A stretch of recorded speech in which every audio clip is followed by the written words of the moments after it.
Welcome, everybody, to Drunken Opinion. I am your host, Steve Houghton. Alongside me today, Nick Pissarro. Hello. Andrew Stats Roach. Hello. And very special guest today from Old Dirty Boston, Jason Faulkner. Jason, hello. Welcome to the show. Thank you very much. Thanks Happy to be here.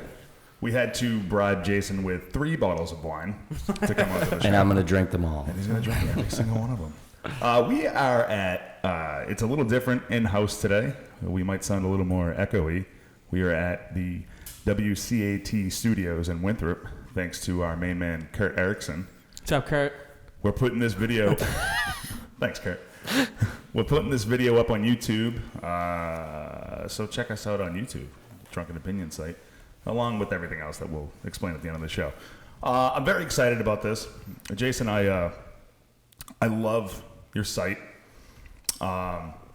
Old school stuff just always gets me. I enjoy everything. So why don't you explain what it is? Old Dirty Boston. So, Old Dirty Boston, you guys grew up here in Winthrop or in Revere. Mm-hmm. Yep. I grew up in Somerville. Right. So we're all kind of like north side guys. Yep. And I don't have to explain to you what the identity of the Boston that we grew up in is. You Right. just get it. But there's a lot of people that don't get it. And there's a lot of people that are new in the city. And they are kind of slowly washing away the identity, to me, of what the city is. This kind of like hard-nosed, blue-collar town, Right. where a lot of emphasis was put on keep your mouth shut, live by your actions, carry yourself with a combination of kind of confidence and respect for other people. Right. And there were real consequences to that. Like, you would get punched in the face in Boston Right. if you said the wrong thing at the wrong time. I've been there. And I'm actually not glorifying that and being like, oh, this is great, I love this.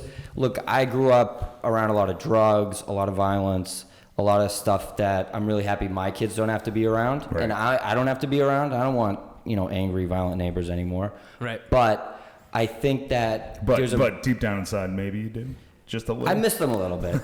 just so you miss, midnight to 2 a.m. screaming matches from Margaret and Bob next door. I mean, it keeps the heart pumping, it keeps but I think that there's this like dichotomy right now of the people that are in the city and the people that were here. And a lot of people don't understand, well, what's the friction? What's the thing? Right. Because we lived kind of by this code and this understanding of there's a certain way to act. Right. And a lot of these people in our minds are kind of breaking those rules. Right. And there's a resentment of like, hey, you don't get to just do that. You don't get to just run down the street screaming and yelling and doing whatever you want. Right.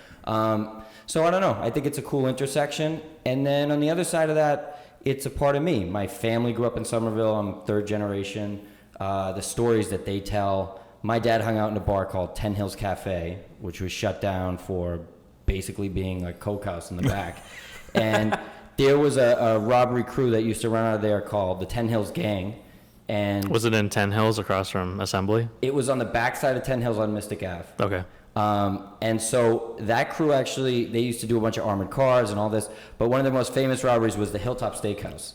They stole $60,000 in cash. They shot and killed one of the guards. No shit. And there's a book out called Shotgunned.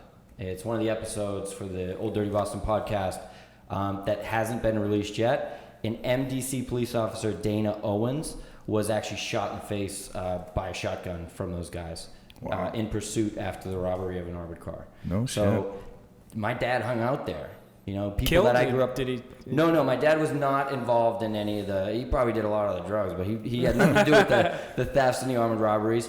But I knew some of those guys. I used to hang around. Like, they would be at the house here and there. So I never really understood all this. And starting to do this project, and especially starting to do these interviews for the podcast, I'm kind of opening the book of my parents' life and like what was there before me. And now I have a better picture of them and who they are and how it all fits with the things they taught me growing up and what I have become, So how did this all start for you?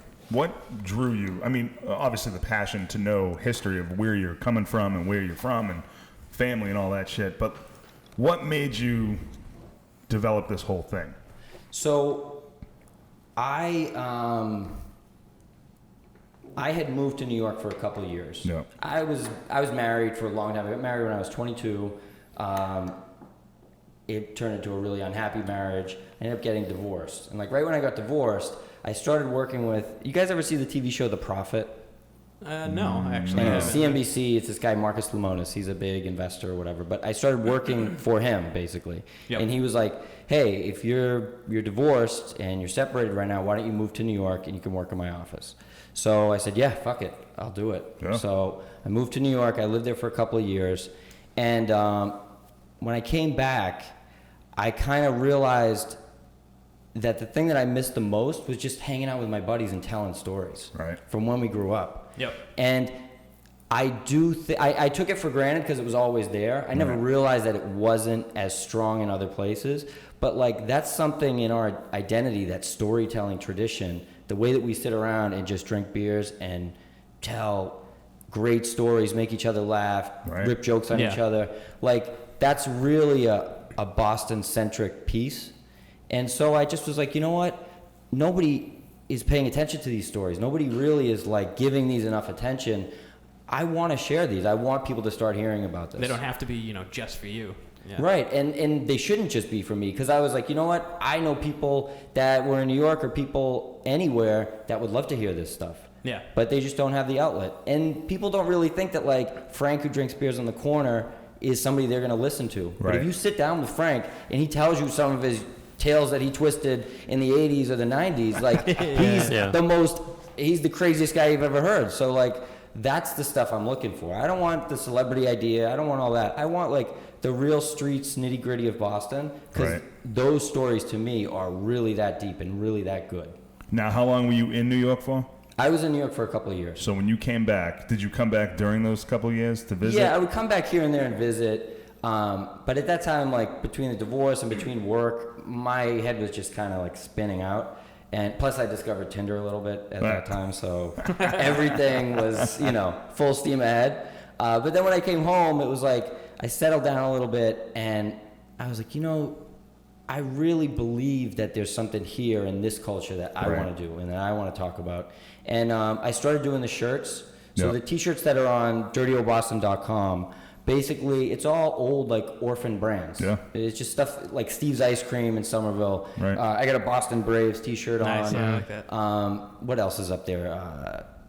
Classic dive bars like the Tam. Marianne's. Marianne's is in there. Hilltop Steakhouse. The Hilltop Steakhouse, Blindstrob's, which is a big place in the South End. So these are stuff that like... One of my favorites I saw early was Little Peach. Yeah, exactly. I haven't heard about Little Peach. Well, one of the podcast interviews, a guy talks about smoking weed behind Little Peach when he was a kid. So like, these are things that we all just see and we have reference points to. Right. But somebody outside of that doesn't get it. They don't know what that means. Right. So I feel like it was, a cool idea. And I linked up with this guy who has a page called Old Dirty Boston. I mean, Dirty Old Boston. All right, this is the dirt I want to get into now, because I asked you via text, what's the difference between Old Dirty Boston and Dirty Old Boston? And you wanted to save it for now. So my thing initially was the guy Jim had been doing Dirty Old Boston for years. He has a really, really popular Facebook page. He's got a book. He has a book. Yeah, I own the book. A ton of followers. Yep. And I said, hey, I called him up. I said, listen, like, here's what I'm doing with the shirts and the podcast, and here's what you do. I said, I think it's a really good fit if you want to try and he got it instantly. He's like, I think this is an awesome idea. I would love to do that. But he's an older guy. He's like maybe 70 years old, something like that. And so he wasn't really tech savvy, didn't have a website, didn't have a lot of that stuff like put in place. Right. I said, tell you what, like, I'll handle this side of it. You just keep doing what you're doing on the Facebook side, and like, let's work together on it. And slowly I started to realize that this was his identity, and he really felt like I own this. And every time I would bring him a podcast episode or I'd bring him a piece of content, he would have a pushback like, well, that's about Somerville, and Somerville's not Boston. Or, well, I don't want to talk about gangster stuff. I want this to be historic. And then, and more I actually changed it and did what he was asking, the more I realized like he was never going to let it go. Right. Because it was his thing. Yeah. Right. And he just had such an identity to it. It's like, imagine working with your dad on something. Right. There's just this like stubbornness of that age era that can be tough to do. I've absolutely been there. So anyways, what I realized is that he had sold his merchandise rights to his publisher for the book.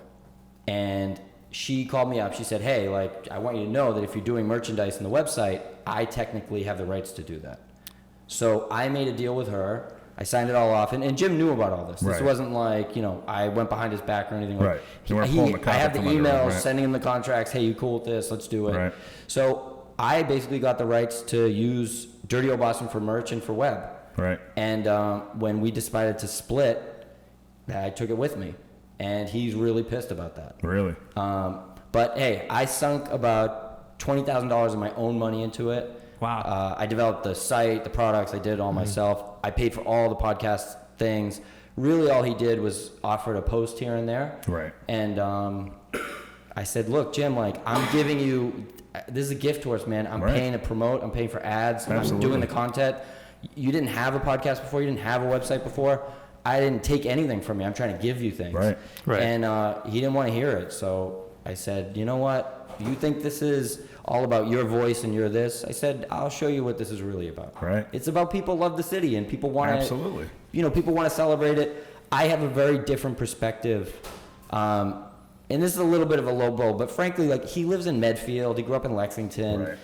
I'm a Somerville kid. And he was saying, like, Somerville's not Boston. I'm like, come on, man. It's Like, close enough without what going the over. fuck? Like, this Yeah. is who I am. You're not I mean, going it's to the take same. that from It's me. the same for us being in Winthrop and Revere. It's like, yeah, we're not Boston, but I could But see. we are. This is Boston. I could see Boston through my window every Yeah. day. Absolutely. I'm 5 seconds away. I get to the front door of my office in 25 minutes. Right. Like, Yeah. At any and given time, it takes me 2 minutes to get into the city. to me, it's more about the identity of, like, how we see things, how we live, who we are. And it's Right. not about, hey, a geographic location. Right. So, So it's funny you mentioned earlier about the dive bars. You do a tour. we have started doing a tour. You could go to olddirtybostontour.com, and we do tours of the old combat zone. Right. So it's funny you mentioned it early. You sat at the TAM. So me, Stats, and Brendan, who's not here today, we all worked at Sullivan's Tap, and that is the sister bar. how long to were you the there, TAM. Dave? I was at Sully's for close to 13 years. yeah. Yeah. What's the craziest shit you ever saw in there? Oh man, there was one time where this guy. It was Brendan getting his face kicked in. Well, yeah, there was that Yeah, time too. that time. Yeah. Sorry, Brandon. One day it was a Bruins game, and it was nuts to butts in there. I mean, if you Are Bruins fans the worst out of all the sports fans? The most, like, out of control. They're definitely more like blue collar, I guess, yeah. They're than, definitely tougher than for Celtics fans. they're Yeah. a different breed of animals. Yeah. Right. Absolutely. But so this guy was just drinking Coors Light the whole night after the game, and he's just standing there, and some girl starts screaming. She's sitting right next to him, and she looks at me. She goes, "What the hell is going on?" So I look over. I just go over the bar, and I'm like, "What the fuck?" This guy's got his dick out, and he's just pissing all over the floor. He's like, I'm like, "Buddy, what the fuck are you doing?" He's like, "All right, I gotta piss." I was like, "Go to the fucking bathroom." He goes, How was the "I dick, ain't though, got actually? time." Was it like, Yeah. It was. You have to did ask. he have the right to be having it out? Like, was he, No, he should have. He All should right. have kept that fucker in. That was a private situation. Yeah, that thing was short and he was bringing stubby. himself wasn't When doing I- himself a It favor. just went over the zipper. When I first started there, you I was on the door. I remember your very first night we got into a fight. Yeah, Not me and was it you. the first one? Very Yeah, first night. It was St. Patrick's Day, Yeah. and we kicked that guy outside, and he was biting your shoe off. So, Billy so Goat. it was Stats' very first night. He's never worked at that point. You never worked in a bar or anything No, like never, that, right? never. And he's working the door. I'm bartending. I go outside. I think I don't even remember. I might have went outside to smoke a cigarette or something. Whatever. I come back and this kid's like standing next to this girl inside the bar, I believe, and I think she was crying. He was yelling at her. I don't really remember. Was it a boyfriend girlfriend thing? Or he was just an asshole. It was. They were together. They were but together. I It's don't hard know. to say for That's sure. the couple but- you see, and you're just like, come on, guys. Yeah, like Why she are you was doing clearly it? Right. a little fucked up, and he was just being an asshole. So I was like, "Listen, buddy, you two got to go." Right. And I'm trying to show Stats the right way to like just kind of guide, Corral support, them and out the direct. door, You yeah. know, like here you go. Just let's. Were you just, trying to get them both out or just the guy? I was trying to get them both out. Okay. Because But the what's guy one was without the gonna. other? The guy was the one that wasn't moving. She was like. She got up and walked She was right cool, out. yeah. And then he's like, "I'm not fucking moving." I go, "You're gonna move, or we're gonna move you." And he didn't. So right out the door we went, and he's fighting, he's scrapping. There was Stats came out, 2 other guys came out, and we're on Canal Street outside of Sully's, and we kind of like all shifted to the door frame of where the Dunkin' Donuts is, and this kid's on the ground and he's just biting my shoe. And it was like one of those poetic moments where I just looked at Stats right in the eyes. I said, this fucking kid is biting my feet. And then all of a sudden somebody grabbed him and pushed him to the side. And then I think he spit at you. Yeah, he spit on my back. Yeah. First night, brand new shirt, got spit all over it. And then I think it was at the end of the night, I just looked at him and I was like, so you're going to stay here, right? And he's like, oh, fuck yeah. So it was great. Yeah, the best part was Ryan tried to sucker punch him. Oh, Remember when yeah. he hit the wall and hurt his hand? He ended up punching bricks. He was never good at anything, including You guys punching asked people. me to work there a few times to do the door. Yeah. That's why I would just get smacked. I know I would. It was pretty I'd go rare. down. Like, I feel like the first couple months I worked there were a couple fights, and then like it just went downhill. It went downhill from the time I started. I think I started in maybe 06, 07 maybe, and there was a fight every night. Every Bruins game there was a fight. Bruins especially. Very rarely would you have a problem at a Celtics game because There's just less people there. that for a crowd Celtics just doesn't game. drink. Right. They don't do anything, and every night. And then it just got like all of a sudden after a certain peak. I think it was once they won the cup in 11, I or think maybe it's when very- they went to the cup again. I think it's very related to cell phones too. Yeah, that's Everyone's true got too. cameras and shit Everybody's- now, and Oh, what you mean? It like calms people down. They're not as people crazy know as like were? they're always going to be on Someone's camera. gonna world style you. There was Right. a All the a time. point where you realize that like every bar has cameras and every one has a camera. So Yeah. I just think it's definitely related to why there's less like fights like that now. Yeah, that you makes can't sense. you can't get You no know one gets you're away gonna with be on anything. camera one way No or one gets another. away with anything. Yeah. You know, like if you bust someone up and like they hit their head on the ground or whatever, like they're gonna find you. They'll get you on like the tee Yeah. or something. You know what I mean? Like Yep. Something there's no getting similar. away with anything anymore. Something similar like that happened at Grand Canal. It was on the top of Canal Street, and it was on all over the fucking news. Yeah. The bouncer got into a fight with he was trying to kick out this guy, and the guy was being a dickhead. The bouncer just tuned him right up, and then one of the kids on the floor, the bouncer kicked him in the head. Somebody had it all on camera, all over the news. Yeah, the bar got sued. The guy got arrested. So what's the rules of engagement for a bouncer? Because I I mean- always wondered this, right? Like, so you get to restrain somebody within like reasonable, but what's if they push you, what counts so that you can take a swing at I them? mean, you're really not supposed to. Basically, you can't. I mean, you can defend yourself. Yeah. You're within supposed to reason. do your best at hands off. Yeah. Until it's. It's like that old. What's that movie? Roadhouse. Roadhouse. Where it's like there's a time to be nice and there's a time not to be nice. Yeah. It's like you just okay, time to go. But are the cops kind of always siding on the bouncer? I mean, unless the guy's a total asshole. But There was an incident where the cops came and this guy was being a complete asshole, trying to fight everybody, like customers, yeah, bar personnel. they're everybody. out there. There's just And those guys. Me and another bouncer had the guy outside on the ground, and the cops came and they scooped him up, and then they were asking us a whole bunch of questions. Why is he on the ground? What's going on? Why are you kicking this guy? It basically was a 2-on-1 situation. Like, why are you guys tag teaming this kid? What did he do?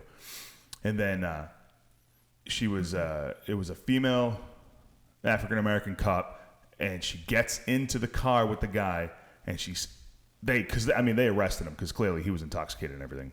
She gets into the car, still sitting in the car. She's like, you can kind of like hear her talking. 2 minutes later, she gets out of the car. She goes, "You guys are all set. He's an asshole."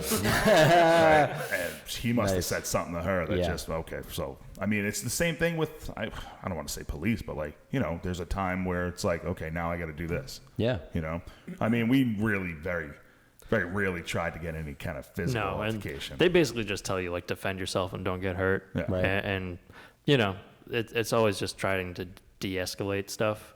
I mean, the only ever time you can really like tune someone up, you can never do it inside. Yeah. You can, if you have to take someone outside and it gets to a point where like you're defending yourself and you can justify that, that's the only time you can really I think do if you're it. defending yourself, I kind of think, unless Yeah, they're but already it's- unconscious on the ground, anything goes. You know what I Right. mean? Yeah. Well, there was an old thing. We had least an that's old what I would manager. He used to tell people, if you're going to get into a fight, take your shirt off. because we would wear Sullivan staff shirts. Yeah. Okay, so they don't want to coming back to the bar. Right, because your main focus is not to get the bar in trouble. Yeah. Because then the bar has to go through the liquor license, they got to go through the entertainment board, and you get shut down for a day or two, and that's gonna just stall business, So, but I don't know. There's just so much crazy shit now. I mean, what I wanted to I just remember what I wanted to ask you. So when you were in New York and you came home, were you almost in awe of the changes in the city, just the landscape alone? It didn't happen. So when I was pretty young, when I was like in my early 20s, I actually moved to China. Really? So I went to Bunker Hill Community College, Yep. and they had this program. They were like, you can apply, you can go overseas, we'll pay for it, whatever, and I got it. They sent me to China. I dropped out of school and I just stayed there. I moved in with a girl. I started teaching English. Like, I just traveled all around there. But so being over there, that was like early, maybe 2005, 2006, that kind of time. Yeah. And they were moving like hyperspeed, like Right. literally putting up a mall in like 3 months, you know, or just like everything was like blink of an eye. So then I came back here and it didn't feel, or it didn't look like it was changing that fast. But then you realize that like everybody you grew up with like is moving, Right. or is not here anymore. Right. And you realize that the people who are moving in are just different people. Yeah. The way that they talk, the way that they act. And then like housing prices started to sort of scream up, and drugs were rampant at that time. Right. So there's this combination of like people that can't afford to live in Somerville anymore, Right. people that are dying that used to live in Somerville. Yeah. It's a weird dynamic. And I would say I'm a handful of friends that I grew up with that are still around. Yeah. That like made it through. Well, I mean, you see it in all the towns and the communities. I mean, I don't know. I can't really say much for Winthrop because it's always been kind of like old school community where it's like the families never really leave here. Like you grew up here, your family grew up here, your mother, father, all them were from here. So, but like, just you see, for instance, I was in Southie the other day. I was in the Seaports district, and I didn't know where the hell I was. Yeah. I remember when all of that was parking lots. That place changed so quickly. I feel like that whole area changed within the blink of an eye. Like they sprinkled did. some building seeds, and all of a sudden, like overnight, That's all what these it seems fucking. like. I They're still couldn't- putting things up. I couldn't believe. I was like, where the fuck am I right now? Like,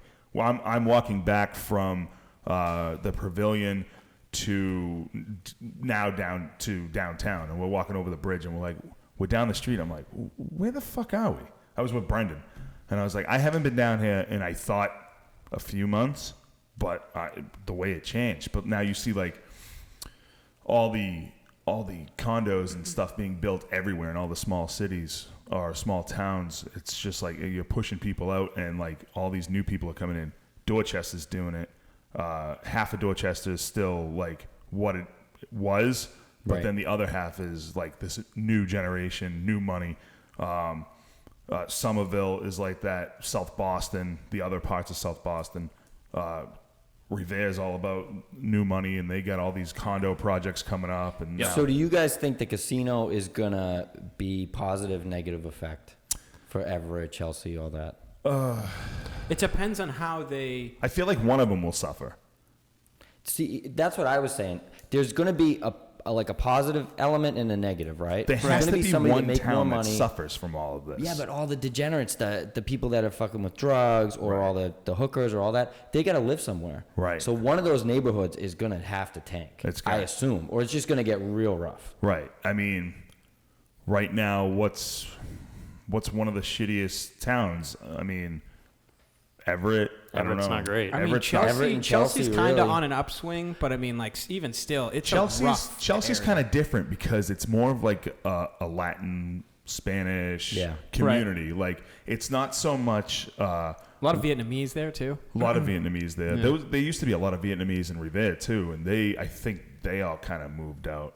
But like you see, like we're talking about like people like just getting out of the town. All of the old East Boston Italians all live in Saugus now, Right. and that's why East Boston Savings Bank is a giant bank now because all that money is being moved to other towns. Yep. And they're just like, well, Yeah. you have an East Boston Savings Bank account. I'm just going to open up this branch right here in Saugus. And like, there's 4 different, because everyone's just like, all right, we'll let these people have it. Like, I actually think Chelsea, to me, feels like Somerville like 15 years ago. Right. Dead on. So it's 10 minutes from downtown Boston. Right. It has that like little square, but most of the businesses in there are like little Spanish restaurants, that kind of like. I was on Broadway yesterday, and every storefront was full. Right. Every single one. You very rarely see that. Business is definitely booming. Yeah. I There's mean- a pizza place in Chelsea Center, Chow. You guys heard about this place? No. It's an Italian guy. He opened a little brick oven pizza and pasta. Yeah. It's like 4 pastas and pizza. That's it. It's fucking incredible. Is that the one over by the courthouse? It's know there's right a under pizza the shop. Tobin Bridge. It's literally like if you're coming think- from where all the fruit places are, Yeah. it has like 6 seats. Yeah, There's I think no I know way, what you're but talking yeah, about. Yeah. it's good. Isn't It's that the right real where deal. that the hot sauce place Oh, is? Chelsea too? Fire. Chelsea Fire, yeah. Oh, I didn't know Remember about Chelsea this. Fire What's the hot Chelsea sauce? Fire thing? It's. I think he's an old retired firefighter. Yeah, Oh, and he makes cool. a hot. Who It's actually developed this really hot good. sauce. Yeah. It's extremely hot. He's at a lot of food events. He's always got like all these bottles of hot sauce and his crackers, and you just Yeah. go up and you taste everything, and it's Yeah. like it's. But he's right fucking under hot. the Tobin too. But he's Okay, got so Right they near gotta that, be right close it's to kinda each near, other. what's that school that's right there, kind of not under it, but just next to it? There's a school. Not the like high a- school. Is it the high school? I don't know if it's. I don't know. That's Everett Yeah. High. Is it a high school? Yeah. It's near there somewhere. Yeah. Oh, yeah, this place is right around it's like right where the courthouse is. Yeah. Okay. So Yeah, I know. it's I right know there. exactly what you're talking about. Yep, on I've the seen corner. it. There's a 7-Eleven on like Yep. the adjacent corner. And there's a liquor store somewhere next Yeah, to it. Yep, I know. I used to drive by it all the time. Yeah, and it try always it. looked good, and always packed in there. Wasn't Yeah. there like a speakeasy over there, or like a Irish American or The something? Polish People Club is there. The Polish People Club. Yeah, the yeah, yeah. PPYC. That's the one where they had like gambling and stuff. Over Yeah. there, right? So Yeah. I used to have a buddy who Right, he's a right. member over there, and we would go to Javelli's and have drinks after work, and then we're having real troubles with these mics, huh? And we would go to Javelli's and drink there till 2 a.m, and then he wasn't done yet, so he's like, "Let's go to the Polish Club." So we would go there, and we'd hang out till 7, 8 a.m. Did they have like slots and stuff? They had a back room so they had almost 2 back Tons rooms. of places have slots. Yeah. Like so many of them. The like, Moose, still I think do. it's the Moose Head on Broadway in Revere has Yeah. a secret slot room. Yep. But we would go into the Polish Club, and there'd be 2 secret rooms in one room. There would be this room where there was this guy who would just hang out by the door, and you had to give him the secret handshake or whatever, and he'd open the door, and there was all these slot machines. And in that room, behind another door, there was this high-stake poker game where, like, you went into that room and you didn't get out until you were broke and or rich. Wow. You know, there was no escape. Yeah. So that is old dirty Boston for me. Right. That's the stuff that we are like kind of on that far cusp of. Right. That used to be like in the 70s. Yeah. This city was like, with the Irish mob and everything. I mean, that was everywhere. It was very commonplace. Right. That stuff is really not going to be around in 10 years. Right. I honestly think that. I mean, there's really no. I mean, your podcast right now, you're talking about the Winter Hill Gang. Yeah. I mean, where is there another You couldn't do it now. There old isn't. Yeah, gang it just now? doesn't There's exist nothing. There's for just so many reasons. There's just like the MS-13 going around just chopping people's heads off. Yeah. There's no like old school like, hey, let's go rob this armored car or let's. I mean, do you think it's something like that where it's like money is still there, but money isn't the focal point anymore? Because I would say that there's 2 major factors. you're going to rob an armored car. What are you going to get? A couple of Bitcoins? that broke that stuff, and it's less than the actual crimes. Yeah. It's more about the neighborhoods saw those people with a view of respect. Right. So there was fear, but there was also like, these guys have values that align with us. Right. They might be tough guy values, but there was pride, like, I'm from Winter Hill. Right. And outsiders don't come in our neighborhood. Right. And we stand up for ourselves, and we have Kind of like the old Charlestown thing. Exactly. Right. So there was like a real identity to that. And the second thing is, I think all the rackets that they made money off, the government took. Right. Right. Most of it was gambling, to be honest. Most of it was bookmaking. Right. The Winter Hill Gang was pretty much structured off bookmaking. Drugs were like periphery. Right. I don't know if guys won't really cop to it, but a lot of guys It was that also were a in there. different time. Drugs weren't really In the 70s, 80s, coke was 70s, like 80s, heavy, but like heavy. when drugs first started Wasn't killing coming into people, the though. scene, Yeah. where it's like, the old mafias from like 50s, 60s, they're like, what the hell are we doing here? That's, Yeah. I feel like a lot of them would just be like, that's more garbage money than, It that's was garbage money. We want real the money. leaders of like Winter Hill weren't interested in making their money off drugs. Right. They were running gambling rackets. Right. That's what was their stronghold. Fixing games. Yeah. Yeah, Yeah, the absolutely. horse racing, they were all indicted for fixing horse races. Right. They used to, inject them with things at Right. Suffolk Downs and do all that stuff. Suffolk Downs, High no Ally longer games. around anymore either. Yeah, I was Yeah. at the last race. Were you really? You Or the went? last day of races. Yeah. They poured out, but Ah, man. So really, it was mostly about the gambling, and I think the gambling now has just been people play the numbers, people play the regular lotto, scratch tickets, Right. or they go to the new casino in Everett. Right. That's a big reason So behind- going back to that, though, I mean, one of these places has to suffer, and it's like, I don't think that the city will allow it. I don't think the city's going to allow the casino to crumble now. They can't. They They're way can't. too There's, deep. yeah, they're in there's it too deep. much invested into it. I mean, the structure around it. Have you gone yet? I actually didn't gamble yet. I just went and walked. Yeah. Walked that's what I around. did when they Yeah. went. Yeah. Right. So we went. Was that last I live week? like 10 minutes away from it. I live right on Foss Park in Somerville. So have you noticed? Like a height in traffic on your way? I mean, that area sucks already for traffic. I mean, Traffic has been shitty over there, like near going to Wellington. Right. But no, honestly, I haven't seen an increase. nothing. Because I assume most of it's like coming off of 93, or Right. they're just coming from a different direction. And Somerville did something which sucks if you live in it, but they closed down two major bridges, Broadway and Washington Street. Really? And people are saying that they did that so that people wouldn't come through the city to get to the casino. Yeah. That's also for the Green Line extension. It's for the Green Line extension, but they were like, there's some talk that they timed that on purpose because it happened like 2 months before the casino opened. Right. So it was like redirecting the traffic out of the city. Right. Hopefully, they get it back on track, but I was a little surprised at how. First of all, they need to get rid of the $50 minimums. That's insane. That's insane. table games are $50 minimum. $50. We saw one craps table that was 25. And they're- we didn't see Holy anything shit. less. the yeah. problem with that though Yikes. is the fucking tables are loaded. Yeah. Yeah, There's they're jammed lines right of now. people. Well, that's why they're not going down. I heard it was like that for the That's first gonna year. taper, though, I think. I It don't think has those to. people are It always going has to be to. there. I heard First of that- all, they're going to go fucking broke. I heard that's the But- plan for the first year, and they're not changing it. Where do all those degenerates who lose all their money? Where do they go live? Are we not too far off? Are they even from here, I guess? Are we not too off to seeing like a tent city? Yes, Yeah, we're very- far Yeah, off. no, these You people know. are going to go somewhere, and there's all these like periphery things that shoot up because when people are in that life of kind of vice and gambling, Yeah. right? There's drugs, there's women, and there's just like this environment where people get sucked in to a hustle, and those people are going to have to be somewhere, and they're going to have to be close by. Right.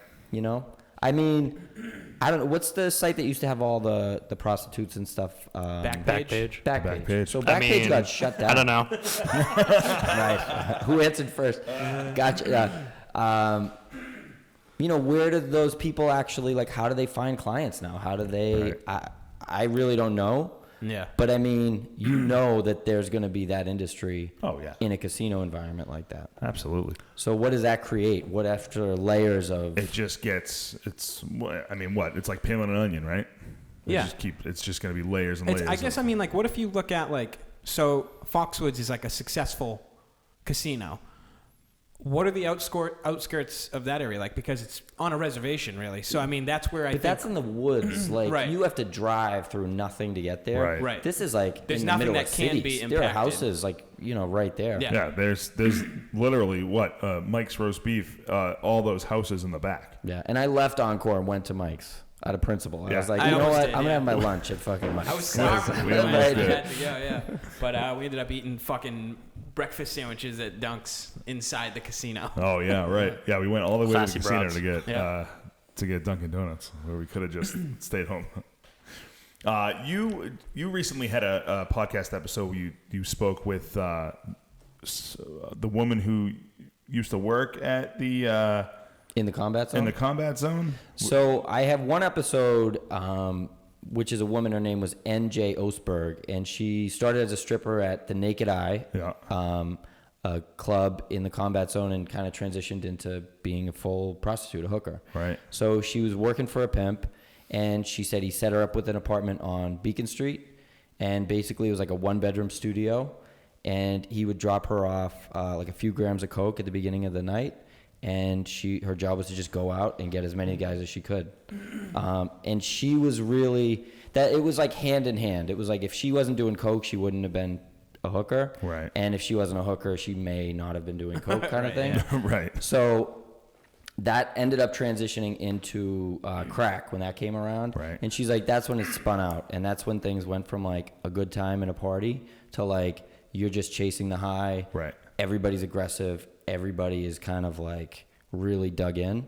So I think that's going to be happening. It already is. I mean, with the amount of drugs that are around here anyways. Yeah, it's pretty like, thick anyways. Yeah. So. Right. Something's got to give. There's going to have to be those little pockets of like do not go zones, right, where all those people congregate and end up. I mean, I don't think we'll ever see a combat zone-esque area again in our lifetime, maybe. No. I think just, like kind of what Stats was saying earlier, it's just like no way to do illegal shit anymore without getting caught. You know what I mean? Like, well, back then it actually wasn't illegal. The difference was you couldn't, we don't have to say anything here, but like, I don't know how often you guys look at porn or I look at porn, but I know that if I could never see porn and somebody said, if you go to this neighborhood, you could see it. Right. I would go there once in a while. Right. Most people would end up there at some point. Also now, like, I mean, back then there were no cell phones. I mean, there was no VHS, you can look at porn right now on your phone. Yeah. Walking down the street. I'm watching porn right You had now. to follow a map to a secluded place in the woods where you had to dig 3 feet down for like 6 magazines. So that was a big part of it. And then there was another thing where you couldn't really be very like openly gay in Boston at that time. Right. And so there were like what they called cruising joints. Like gay dudes used to meet in those theaters and basically blow each other and do things like that. I mean, it was a wild scene. It was it was all sex. It was sex and drugs. Yeah. That's what the combat zone was. What do you think like the fundamental difference, like if you had to pick one between then and now, is? I think people can be private about it now. Because you can go on Tinder and you can find women that will do whatever you want or men that will do whatever you want. And like, you don't have to go into a physical neighborhood to do that. But back then, that was like Tinder. It's like you knew you wanted to get freaky. Where are you going to find freaky people? The combat zone. Right. That's where you went. Went from sex and drugs to just drugs. Yeah. And like the only thing I can think of that's even close to that is like the zombie zone down by like Melnia Cass. Exactly. Like that's the only thing that's like methadone mile. Yeah, the meth mile. Because you can't get heroin in your phone, but you have to physically go somewhere to get it. And that's the thing. People congregate in those kind of places. That's a place where like the cops just kind of like look the other way for some people that are like camping out and stuff like that. Another episode I did is with a guy who actually, he doesn't like the word pimp. And actually, I technically don't think he was a pimp, but he ran an escort referral service. Oh, so he was a pimp. Copley Square escort referrals. He's actually my second cousin. Oh, shit. This guy, Johnny Green. And he did it like in the 80s and 90s. And he told us some crazy stories about what girls did, all this stuff. And one of the stories was a guy calls up and he orders these girls and Johnny had a dog, and he hears a dog barking in the background. And the guy goes, hey, how much to send the dog? And he goes, well, what do you mean? I don't send the dog. He's just my dog. He's here for security. And the guy goes, well, I'd feel safer. I'd like to have a dog, and it would make me feel more calm. You could send him with the girls. He goes, I don't know, man. I don't want to send my dog over there. The guy goes, tell you what, I'll give you $100. Just send the dog. He's like, all right, fuck it. I'll send him. No shit. Sends the dog. They come back, the girl and the dog, and she goes, Johnny, you never should have sent the dog. And he goes, oh no, what did he do to my dog? He's like, what did I get him mixed up in? And she goes, never mind, forget about it. He goes, no, you got to tell me, please. Just tell me what he did. And she goes, he blew your dog. Wow. Yeah. I'm sure the dog had a good time. Right. Safer I was like, indeed. yeah, what the fuck? And he's like, oh, my poor dog. I was like, your poor dog. I was like, it could be worse. I mean, Dog's going to forget about it. yeah, right? Dog forgot it on the ride home. I can't believe I got him mixed up in That was this a good stuff.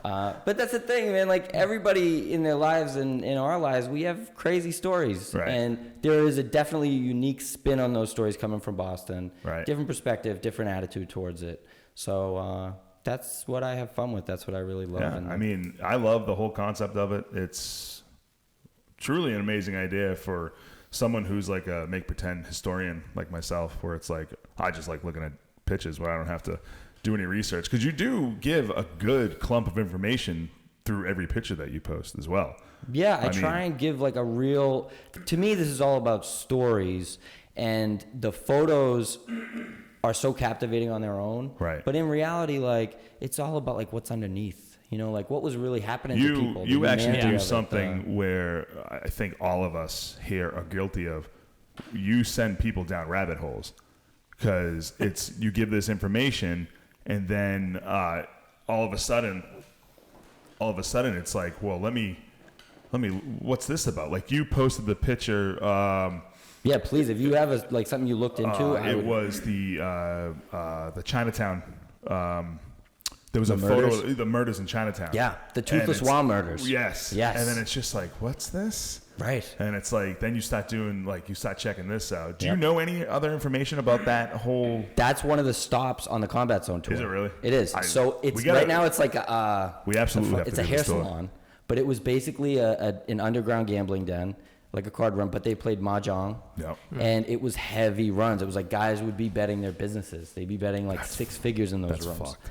And it was between Vietnamese gangs and Chinese triads. Right. So you'll notice this in Chinatown, the strip of Washington Street is mostly Vietnamese restaurants, like pho restaurants. Right. Yeah. And noodle restaurants. It's not Chinese places. That's because in the 70s, the people that came over, they were Vietnam vets Right. from like the Vietnam side, Right, not the right, U.S. side. right. They were bad motherfuckers. These guys came out of jungle war, Right. and they were like, "Where are we gonna set up shop?" They picked the toughest, roughest, cheapest neighborhood, the Combat Zone. Right. And they were like, "You think we're scared of fucking hookers and drug addicts? Like, nobody's shooting at us. We're No okay." shit. Yeah. So they started to Somebody get some bombing my strength. home right here. Yeah. And then it was them and the Chinese had a bit of a conflict because the Chinese would try to tax them. Right. Like, oh, and they're like, nobody's taxing us. We just fought our way out of warfare. Right. We're here to stay. And it was a Vietnamese card room. Some Chinese triads went in, executed 6 people, shot them in the back of the head. That's fucked. And the only guy that survived, it was a Chinese name, but the translation literally means wrinkled skin man.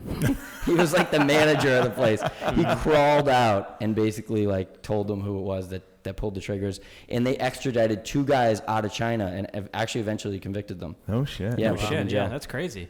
It was, yeah, and I never really knew anything about this. Right. That's what I'm saying. These neighborhoods are just loaded with Right. stories. Right. Our old owner, the owner of Sully's, used to run the Playboy Club. He was a big to do there. Maybe not run he ran the books. He did Yeah, the I money think he was. biz Yeah. or something. Yeah. But like that's how he He got his ever tell you whole guys any start. stories about that stuff? No, he was very Yeah. shut. Asshole. Yeah, Right. a little bit of a That's a old big part of the prick, Boston you know? attitude too. And Yep. like he ran with a crowd where it's like there was 4 guys all together. The only one I really remember was Henry Varro, who is credited for owning the first gay bar in Boston. Was it Playland? It was, well, now it's Jocks, maybe? It's Jocks, the Machine. Okay. I think that Brendan knows Brendan knows a about it, shit yeah. ton of history of I guess gay bars, right? That's weird now that you put it that no, Is he way. a gay guy or is he? No, he's well, I guess maybe the not. Berg's still out there. We're not really sure.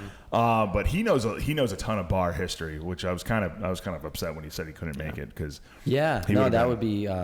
he's a great bar historian for some reason. That's like one. That's of where it the all only went things down. he's good That's at. where all this stuff happened. Right. So the Winter Hill thing. One thing I really want to make sure I cover, because this always comes up, is Whitey Bulger is always associated with Winter Hill. Right. Right. In movies, in everything, people are like, oh, well, he ran Winter Hill. Right. Bobby Martini, who's a Somerville guy, he wrote a book, Citizen Somerville. His dad basically owned a place called Marshall Motors. Right. I think that's one of the shirts I brought for you guys. Marshall Motors was like the hangout. That was a Right. place in Somerville on Marshall Street where was home base, and on paper he owned it. Right. But really, like, Howie Winter was the one in charge. So Whitey had South Boston. He wanted to get power of all of Boston, and the strongest Irish mob in the city was Winter Hill. Right. So he was working with the feds and lining up indictments. He got 21 people sent to prison. That was his, like, okay, now they're all in jail, I'm going to consolidate power. So he put himself, I'm the leader of Winter Hill. Right. What he really was a placeholder, because nobody knew that he was the reason they went to jail. So they put him in place while they were in jail. He couldn't even make full calls. He was like, had to still approve it with Howie. Right. And then when Howie came out of prison, you know, he went back to Southie. But he never controlled Somerville. And from Bobby's perspective, he was not liked. People just felt like he was a real, like, rat and a weasel and a scumbag. Nobody trusted him. Nobody felt he had honor. They almost kind of portrayed that in the movie, right? Black Mass. Black Mass. They do. They show that They kind side of showed him that he was kind of a borderline rat, almost, you know? But I would like to just extend what Bobby says. Obviously, I have no firsthand knowledge of this. Right. But it's, hey, he was never Winter Hill. Right. And Winter Hill was a totally different thing. And everybody that I know growing up in Somerville, third generation, they have nothing bad to say about those guys. Right. The guys like Sal Spalinga and Howie Winter that ran Winter Hill were considered good guys. Can be a little bit of a strong word, but like they were respected and they were the guys on the hill. And people didn't see them as like they were leeches, they were bad for the community. They didn't. Right. They felt like they really upheld the community. Well, because a lot of those guys were They had a from good that balance, community. I think, of what they did and Yeah. bad and what they did good. You know, A lot of them were Right. military Especially, vets. compared to nowadays, your regular day gang member, it's going to be completely different. It was night and day. Those Yeah. guys had an honor and a code of ethics that really lived true. You know, also, I feel like back then, people really weren't as selfish as they are today. You know, you robbed a convenience store or an armored car or a bank or something. You know, you came back to your neighborhood and you helped Mary buy groceries for fucking her and her 52 kids because Johnny's in jail. And, you know, you helped grandma move a couch and, like, you know, no one's going to say anything about anything because, you know, I don't care that you robbed the truck. I care about you helping me. Yeah. You know? I mean, I guess it kind of goes with the old code and everything where it's like, but now it's you do something now, and one, you're only doing it for notoriety, and two, you're so selfish that it doesn't, you're not helping anybody. Also, you're just nowadays, doing it people for are getting you. shot trying to get $180 out of a fucking. People cash are doing the register, you know, shooting like- for notoriety, Right. not out of anything more than just, you know, it's cool to be a gangster now. Right. Right. Yeah. Right. Like, there's a story, a guy, Johnny Bano, grew up in Mystic Projects in Somerville. He talks about, he hung out with the Winter Hill guys, and a young girl comes in, she's like 16, very pretty. She's Italian, and she was a new immigrant. Yeah. And she says, there's these bikers on our street, and they always bully my dad, and they rev their bikes, and if he says anything, then they throw beer cans at him and things like this. He says, we'll take a look, to Sal. Right. So they hang out at Pal Joey's, which is one of the shirts I gave you. They hang out at Pal Joey's. He says, get in the car. We'll go up and we'll see them. They drive up the street. The bikes are working on their bikes. And he slows down real slow, and he just kind of gives them a real eye. And the bikers don't know who Sal is, and they say, Right. the fuck are you looking at, old man? Keep going. So he says, oh, okay. So he pulls over. They all get out of the car, and he said they just beat them to dirt. Yeah. Drag them down the streets, smash their bikes, and Sal grabs the guy, drags the biker up the steps to the family, and he says, you never bother them again. Right. And they say whatever they want to you. They're a good family, and you're not. And if you don't like it, get the fuck out of this neighborhood. No. And the next morning, the Italian family was standing in front of Pal Joey's, and she had bags of food that she made. Meatballs, sausages, pasta. You know, it was like, when I talk about that, I literally get chills because I came from an Italian family. I understand what that means. I understand the Right. idea of respect and like, you can't do, who are you going to go to now? You're going Right. to call the police? You're going to, you know, like Yeah. in so many ways, they fell on the right side of society. Right. They really did. Like, It was they good fell on a intentions. noble side. They didn't want the drugs. They didn't want all that bullshit. They just The wanted drugs the is actually what meatballs. ruined it. Yeah. Meatballs and a little homemade pasta. It should be currency anyway. I mean, that's all we're really all after. And Sal ended up getting shot in the middle of a day in Ball Square in Somerville, in Magoon Square, by a kid on angel dust. Oh shit. Wow. Yeah. Butchie Moran. He was high. He was selling dust. Sal told him, "You sell dust in this neighborhood. We're gonna beat you up." We're gonna, he knocked him around a little bit. And Sal and the kid Butchie was high, and he showed up one day at the card game and shot him and killed him. Your knowledge of things is mind blowing. I mean, not to I blow can't. sources. I mean, honestly, guys, if you want to know more about this stuff, I'll send you some books. But the real books to read for Somerville history for me, Citizen Somerville and Shotgunned are two really big ones. And Bobby Martini, you should actually maybe have him come in sometime. He's the real deal. The guy is, I can barely turn on the fucking light switch, and you're talking about things that happened times where we weren't even around yet. It's amazing. Well, I got into it because I knew the names. I would read the book, and it would be like talking about my dad's friend, and so that just kept me going and kept me. It really stuck when I read about that stuff. That's amazing. Yeah. So I don't know, Nick. What do we think? You guys, we'll call it last call. Yeah. So we do a segment on the show where we last call things. That's it. It's the final round. So why don't you just plug everything and anything? I also, we didn't even get to talk about your new thing. I don't know if you want to talk about phone booth confessions. Which, I love that. That's such a cool. If you guys want, we could react to a couple confessions. Yes, I'd be okay with that. I mean, we heard one with the chick masturbated at her dad's wedding. She finger blasted in a porta potty. That's amazing. I thought the phrase "rub one out" was pretty. Yes. All right, pretty so strange. let's do this. What's your craziest masturbation story? I want to say it was 9th grade science class. In class? In the class. You jerked off in the class? It was one of those things where I had a ball itch, and it just one thing led to another, and I'm just like, oh, well, this is happening right now. Under the desk. Under the desk. Did you I wasn't whipping it out. I was just under the pants. But did you finish? No. Okay. No, because then I was like, what am I doing? It was one of those things where you kind of lost yourself. Oh, yeah. You know, you just like, you're sitting there and the teacher's talking, and like I'm sitting there, worse. I'm scratching my nuts, and I'm just sitting there listening to the teacher, and the next thing I know, I'm like, what the fuck? I'm like, oh, Jesus Christ. So I would always get the boner at the end of class. Right at the end, and then you got to stand when up. you have to like, stand what up. the fuck? Like, What happened here? Where's my science book? So we definitely, I went to these like baseball things.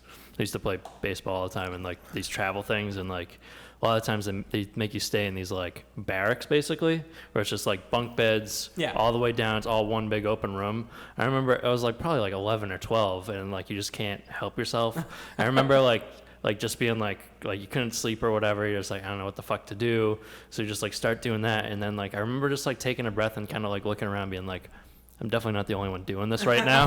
Like in this room, and like there's like parents sleeping in the your coaches sleep in the same room too, and I was just like, just creaking bunk beds. I just need to like roll over and go back to bed or something. Nick, you got one? I'm trying to think. What's the first time you ever jerked off? First time. You remember how old you were? Yeah, it was probably like 11 or 12, probably around then. And I just remember, because you have, the idea of what's supposed to happen. Jesus, and, I have a 6-year-old son, and I'm going to have... this is what's going to happen to him. I remember... daughter. Do you remember, initially, you don't jizz. You just get the feeling of it, which is... I wish you could still do that. That'd be, a lot easier. Less of a cleanup. But, yeah, no. That was a great time in life. Just I remember, happen, right before, I started doing it, I was, someone was, working on our house. It was like a younger guy. It's probably my age now or something. Just by the window jerking your dick. But I remember before I even knew what any of that was, I had a WWE or WWF Raw 95 on 64 something like that. Yeah. I remember it had the editor or whatever. So I was going in and I was messing around with it. And I remember I was messing around with the female wrestlers or whatever, and you change all their features and their clothes or stuff. I remember the guy just kind of walked by around the room and he was like, yeah. So, on the same topic, you remember, what was the video store down the center? What was it called? Hollywood Hits. No, that was down... Oh, god damn it. It doesn't matter. So they had, the adult section, right? So when we're all, 12, 13, 14, whatever it was. You talking about Superstar video? Superstar, thank you, yeah. And so, it was upstairs. It was a 2-floor... I remember this. So they had, a little room that was the adult section. And we'd always sneak in. One would look over the railing and watch the register, and one would run in, and all they would do is just grab a handful of the ads that they had that kind of you could peruse through to see what tapes were there, but they were all obviously graphic pictures and shit like that. Right. So somebody would run out and just hand them all out, and then everybody would just go home. that was Just it. like They're scatter. Yep. I remember the first time my grandparents had a finished basement, and I remember so it was like a half finished basement. One side was like there was a TV and there was a couch and all this shit, and then the other side was my grandfather's workshop where like my mother came from a big family, so there was 3 What's brothers. your ethnicity, like Irish, Italian? My mother is Italian and my father has to be Italian because my mother won't allow him to be anything else. Gotcha. So it's like Irish Italian. Yeah. Irish Italian English almost. So I remember I was just rummaging through my grandfather's workshop because I used to like just love to go there and like check out all his tools and like see what he's working on. And like there was a shelf on the bottom and tucked way, I don't know what drew me to it, but like under that shelf, under like all these boxes and shit, there was these old Hustler magazines, Yes. like old Hustler magazine. And I remember being like 9, if maybe 10, looking at this going, what the fuck is this? Like Hustle is a tough one.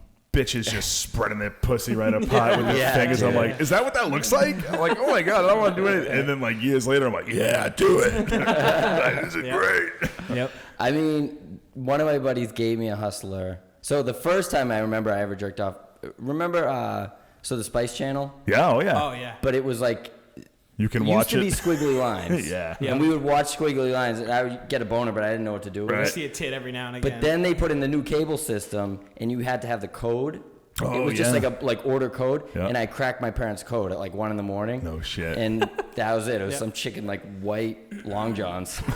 She ended up banging some guy, and I remember that was the first time. But I felt so proud about like breaking the code, and then I watched it all night. 6'9", I remember my mother is sitting at the dining room table, gets a phone call, and she's like, "Who is?" She's like, "Warner Cable," and then she's like, "What the hell is the Spice Channel?" And I was like, "Oh shit!" And then she hangs up the phone and she just goes, "Randy!" And she blamed it all on my dad. That's awesome. And he must have ordered it too because I never got didn't called know, out. right? So yeah. I didn't know it was there. I just stumbled upon That it. just reminded me of a regrettable masturbatory time. Was my grandmother, for some reason, I was there like I'd been homesick or something like that, and like my parents just sent. She's in the same town, so they just sent me to my grandmother's house for the day. So I was that young, like couldn't stay home alone, young. Yeah. And she had a black box for some reason. So you got all those that would normally Yep. be squiggly, Right. like They just were all regular. there. And I was like, oh shit. Grandma's room. Here I come. And I remember after I was like, that was wrong. Here That I was see wrong. you in. So many Felt times wrong. that was wrong. Yeah. Did you go back to your grandmother's like all the time? Yeah, I was Going like, with Mom, grandma, sick. you know. And that's it. I was like, okay, Mom, I I'm gotta go sick. back to I don't Nana's. want to go in Nana's dirty old room. So, all right. So tell us everything. Tell us give us the site. I want to know. I think we should tell everybody the tours. Yeah, no. So everything's what on I your would- website. Tour, by the way. Can we do a tour? Yeah, please, Abso-fucking-lutely. guys. Let me know when you want to Absolutely. line it up, and Yeah. we'll just have you in, and it'll be a good time. I think you'll really like it. How Yeah. drunk can we get on the tour As and drunk during as you the tour? can. That's the Now, whole do you point. hit We bars started the TAM, on the tour, so. kind of like? So right now we hit the TAM. We start and we end at the TAM. I mean, I think depending on who the group is, we could obviously like hit a couple spots along the Yeah. way. How many normally in a group? We go up to 12 people. I think if you get more than that for like a walking tour, it gets Is it a just little. one guide? It's just one guide. Yep. Yeah. Is it you? Are you the No, guy? no. So I work with this guy Daniel, Yeah. and he actually runs like a historic Boston tours thing. Oh no shit. And I talked to him about this concept-wise, and he was Yeah. like, "There's like nothing like this in Boston right now." He's like, "Everything is like Paul Revere, all that stuff." I was like, "I want where like Paul Revere got the blowjobs. Like, Yeah. I want the Yeah. opposite Shit, of yeah. that." Yeah. And he was like, "Yeah." He's So you're like, not bringing your kids on this tour? No, it's Yeah, it's yeah. 21 plus because it's in a bar. It starts Oh, in right, a bar. yeah, That's okay. beautiful. So that's how we weed people out. If you can't get into the bar, you That's can't come beautiful on because the tour. you mentioned that you have a 6-year-old child. There's nothing better than not bringing your kids. And the option where you can't makes it okay. Yeah. It's like Right. you're not allowed. Sorry, Yeah. honey, these Yeah. kids No are not flexibility allowed. I on have this. to go get drunk. I'm sorry. Like, It's not me. It's the tour. it's the tour. I tried. I went on a tour tried to in reason with them. Seattle, and like there's this whole history about how like prostitutes really helped like the Seattle economy for a long time, and like Yeah. bailed out, and like because there's kids on the tour, they're just like Seattle seamstresses, and now everyone knows what we talk about, the seamstresses that would entertain the sailors, right? Everyone knows what we're talking about. Oh no, we Did you talk just about raise your hand and go, no, are you talking hookers? These fucking kids over here. You talking hookers? So I'm trying to get the guy, and right now he's like a well-spoken tour guide, but I'm like, listen, man. I was like, we need like an Adidas tracksuit, and you got to start dropping the R's here. Like, bring it. I was like, that's like the Selfie uniform, the Adidas tracksuit. Yeah, I want him to go like full towny, and he's pushing back on that one a little bit. Why? I know. That's perfect. I agree. Right? I see. So I work like right near the Granary Burial Ground in Boston. So like I see all those tours go through there. They're usually just like the guys dressed like. Yeah, but there's one guy. He is just, I'm pretty sure he just does it on his own, but he is super Boston. Like, just like an older guy. He's got to be in his, like, late 50s, early 60s or something. And I love watching him go by. He's like, yeah, over here, this is where this fucking guy got shot or whatever. Yeah. Well, I had a chick visit from L.A., and she was like, oh, I want to, like, hang out. She wanted to go on Tinder. And she's like, I want to find, like, Goodwill Hunting. Right. And I was like, honestly, like, Goodwill Hunting doesn't live here anymore. Right. Like, he probably moved, like, to Saugus or something. Like, he doesn't. You can see the bench he sat on, I guess. So I want that too. I mean, that's the identity I'm talking about. That's, like, really getting washed away. A lot of those Boston movies now are almost unidentifiable, almost, because, like, even the early or the later movies now, like The Town. Yeah. That scene where he gets shot at that McDonald's. There's a fucking high-rise on that site now. Yeah. Like, that's gone. Yep. And I remember that McDonald's, and because I used to go to Red Sox games with my cousin, and we would go to that McDonald's and fucking have pickle races on the window. We would each get a cheeseburger, take the pickles, and and we would always get kicked out. Yep. But we'd always go back. And Did we you would guys still do the same throw thing. shit at cars growing up? I did snowballs. Yeah, I did snowballs. Snowballs. Yeah. I did. I did the. There was a time I did eggs. I did the rubber balls you get out of the machine at Prince Pizza on Route 1. Okay. They throw them on the highway. Yep. Yeah. That was dangerous. Yeah. Oh, like a Super Bowl? Yeah, like little bouncy ones. Oh, you yeah. throw them on the highway? Yeah.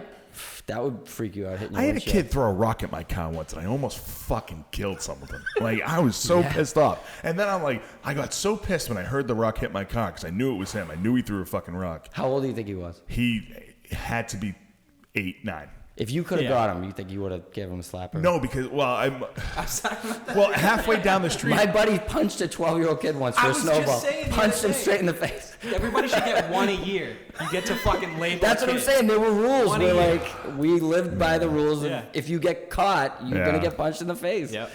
I mean, I don't know. I don't know, because, like, then, like, as I'm just raging out the fact that somebody fucking threw a rock in my car, I'm like, I did that too. Yeah, right? Yeah. You get it, Yeah, yeah. fuck it. Yeah, whatever. Karma. I did it. That's exactly like that guy who I hit with a car. Yeah. I remember one day we were playing baseball when I grew up, because I grew up in Chelsea and then we moved to Winthrop. But I remember playing in the backyard, and this kid I was playing baseball with, he lived like 2 or 3 houses down from me. He picked up rocks, and where we played baseball was this parking lot, and he picked up a handful of rocks, and he just started throwing at every fucking window in the parking lot, and he broke 3 out of 4 windows. And I'm just like, the first window shattered. I'm like, just froze. I'm like, what are you doing?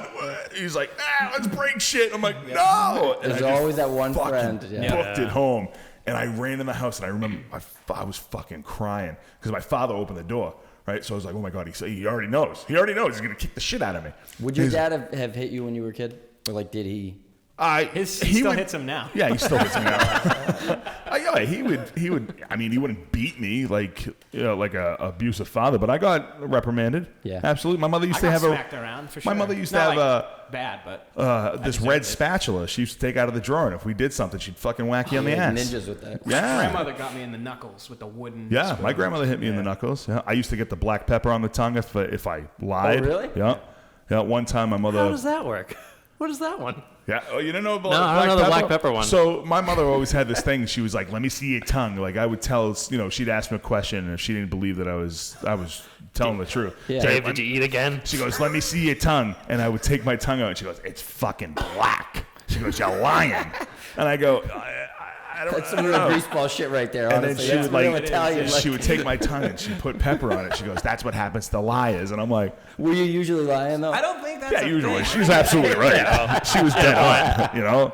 Did I eat again? No, Yeah, Mom, I didn't. Meanwhile, I have fucking pasta stains all over me from the leftovers. Of course I ate. I remember one time a buddy of mine were throwing snowballs at cars, and we're just, whipping them in front of my house. And I threw one, and this guy's window was open. I didn't realize it, and I drilled his girlfriend right in the face. Like, I hummed it. And it's like from the curb to the car, so it's probably 10 feet. Like, so I was like, oh shit. So I go to run. Me and my buddy go to run inside my house, and my front door's locked. So I'm like pounding on the door, and this guy's getting out of his car. So my buddy goes to run away, falls down the front stairs, like fucked his wrist up or something. He's like laying on the ground, and I jumped over the porch and put my foot through my fucking mother's windshield in the driveway. Oh, Jesus. So my mother came out, and my buddy's on the ground, and he's like, and my foot's stuck in the windshield. And this guy's like, what the fuck? They just threw a snowball? And I'm like crying in the window. I'm like, this is the worst idea I've ever had. Never threw a snowball again. Wow. That's hard. Yeah. That's very hard. Yeah. All right. That's all right. Lesson learned, I guess, right? Yeah, for sure. Yeah. Are we on a time thing? Yeah. We're. Well, no, I mean, we're okay. I mean, right we're now. good. If I you mean, wanna keep you going, got I'm any good. more stories you want to lay on us? No, I think we're pretty good. Yeah. So why don't you? What I would ask people, if you really want to promote stuff, the biggest thing, like, just follow the Instagram. Old Dirty Boston Instagram. Just because anything that we're doing, like, that's where we post it. And Right. That's where we'll talk about it. And Now your ex-partner, he's still active. so Jim is still doing Dirty Old Boston, and I'm not saying anything. Like, follow him, follow me. Right. The biggest difference really is Jim posts photos every day, one a day on Facebook and Instagram. Right. Like, I'm really trying to do a little bit more of that. I really want people to hear the stories and do the podcast. Right. You're also got a lot more. You have a lot more stuff going on. I'm doing the tours, so it's just like I'm trying to take it a step further. Right. And I think best case scenario, it all would have gone together, but you know, it didn't. And I'm happy to. I would love him to come on one of these shows and just debate it. Right. And be like, because he throws a lot of shit. He's like accusing me of stealing things and doing all this stuff. I'm like, look, man, like, you sold your rights to your publisher. Right. And she sold them to me. Like, Right. what do you want me to do? You know? You blew it. I have the contracts. I have all that stuff. So it's like, Right. I get that he's a little butthurt about it, but at the same time, you know, He doesn't have a leg to stand And on, also, yeah. if I hadn't gone into it with like good intention, I just feel like he really jerked me around, and he was like, "Oh, if you just change this content, I'll do it. Oh, if you just don't talk about sex, I'll promote it Right. more." And like, he was just he was never gonna do it. No. You know, he was just trying to milk as much out of me as he could for ads. I grew his Instagram from 2,000 to 20,000 followers. Right. So Do you want to take over our Instagram? right. So it's like, you know, Do it a all comes with personal pluses Instagram. and minuses. Well, I'll tell you, and- it's a great concept. I absolutely love it. Yeah, look how proactive you are with it. yeah. It's just, there's a lot of work that goes into it. You can tell. There is, and it just comes from like an honest place. Like, I love these stories. Yeah. I love sharing everything I talked to you guys about tonight. When I heard it myself, Right. it was like, I couldn't wait to tell people. I'm so excited about it. I still Right. am. It still makes me feel like I come from such a cool place, and there's so many cool things. That's left to talk exactly about. the history that I enjoy. Right. Like, you know, there's that book history, but then there's the deep-rooted Yeah. history. This of is the stuff where people you're try to from. ignore. People try to forget. My mother dated, in the book, one of my dad's best friends is in that book, Citizen Somerville. I mean, he's in Shotgunned. Really? Because the FBI went to his apartment. The shotgun that shot the cop came from my dad's best friend. No shit. Okay? The gun was registered to him. Yeah.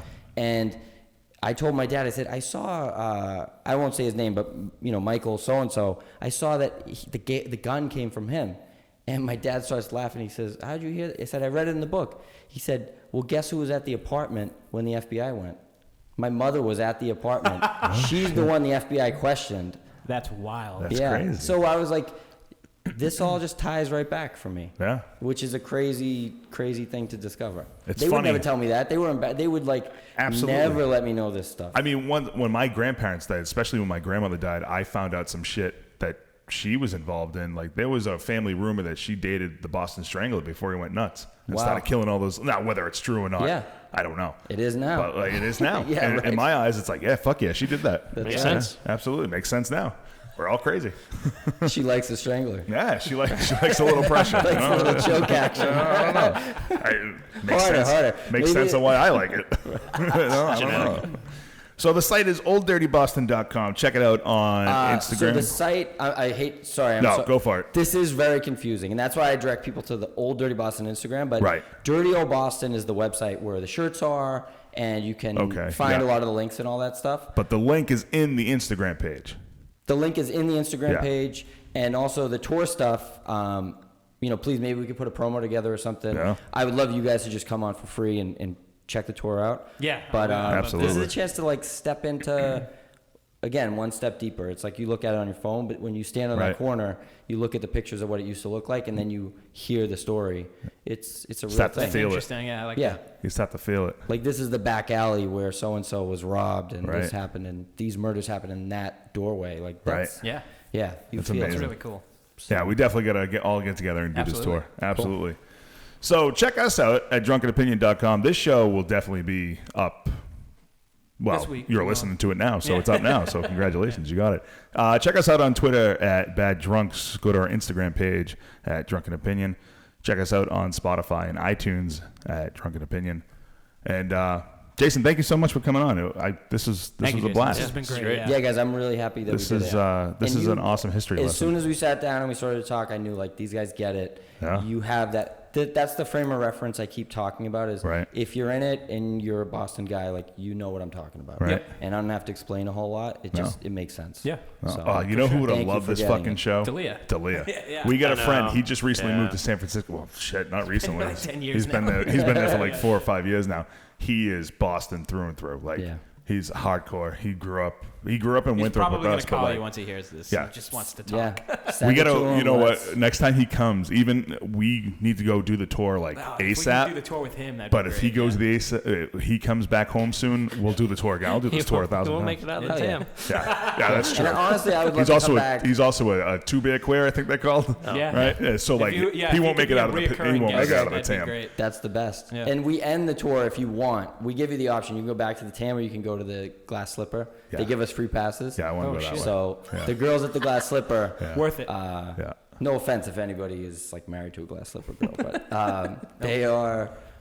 I don't know how. Anyways, Some of the It's just girls a that, rougher ride at the Glass Slipper. listen, those girls at King Arthur's had to go somewhere. yeah. Okay, That's true. once King That's Arthur's shut true. down, they had to go somewhere. I went to King Arthur's one night. They had the metal detectors. And You shit. went there to play pool, though, right? You didn't Oh go no, there I went for the- strippers. Oh, you went there for My wife was out of town. I was like, I'm fucking. you went drunk, there for the let's go. cesarean scars and gunshot wounds. I asked the bartender chick, I'm like, listen, I've never been here. I know it's a reputation. I was like, any advice? Like, what do I do now? She's like, honestly, she's like, don't look anybody in the eyes. Yeah, I was like, okay. yeah, Like a good deal. tiger. Yeah. Yeah. yeah. We went there Honestly- once and it was closed. We like go to the door, it won't open, and so we go back to the car, and there's a car next to us, and the window rolls down, and it's just a girl, and she's like, "What you want? Yeah. We can have a good time with you too. How much?" You want your Yeah. dick We were like, sucked? "No, we're good. Yeah. Let's see it." Were you like, yeah? I think one of us probably would have been into How it, much? but That's what I would wonder. How hard would it be to open a strip club near the casino at this point? I'm surprised there's not, or well, there's They got to would be something. intentionally It's close gonna down King Arthur's. Right, Yeah. because of But it. that would be a gold mine. Think about all the bachelor parties. Think Right. about like, Yeah. it's prime time if you can set that up. There's going to be more going on there very shortly. The first year is all about the high rollers, and Yeah. then I think after that it's kind of Wild West. Give it a few years. I mean, I know. unless if they're doing really well with the high rollers, they'll probably stick with They it. won't. They're not No? coming back to Boston. That's true. Yeah. I mean, there's going to be more added to that strip. I mean, how much longer will Mike's Roast Beef hang out there? Yeah, those like You know, three-story. somebody's going you to know, buy that, and they're going to open up whatever, a strip Something. club or Yeah. a dance club or Yeah. Another you know, hotel. another hotel. Because there's going to be another hotel eventually. I mean, Absolutely. they're You selling can't pay rooms. $600 a night. Right, Oh Yeah. my God! Right. It's like $600 for a Tuesday. right. Yeah. You know, so I don't know, but this was a great Cool. show. Thank you so much All for right, coming guys. on, This was tons of fun. Thank you. and we'll see you next time. Have a good one. Ghosts aren't real.